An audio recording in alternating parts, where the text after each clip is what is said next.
Una valigetta 24 ore abbandonata all'ufficio postale ha fatto scattare un allarme bomba a Villafranca Padovana. La segnalazione intorno alle 13. Immediatamente la sede delle poste è stata evacuata, chiuso un tratto di via Roma, la strada principale che attraversa il paese. Sul posto gli artificieri dei carabinieri. Ecco il momento in cui la valigetta scura viene recuperata e messa in sicurezza. L'intervento dei carabinieri è durato qualche ora per poter consentire tutte le operazioni in sicurezza.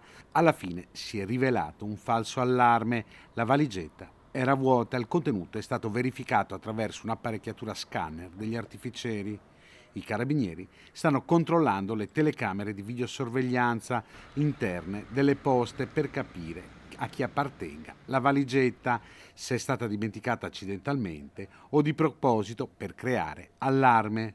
Un episodio analogo si era verificato il 22 gennaio a Montegrotto Terme, quando un utente si era dimenticato un pacco dentro l'ufficio postale. Anche in quel caso le poste erano state evacuate ed erano intervenuti gli artificieri per mettere in sicurezza la zona.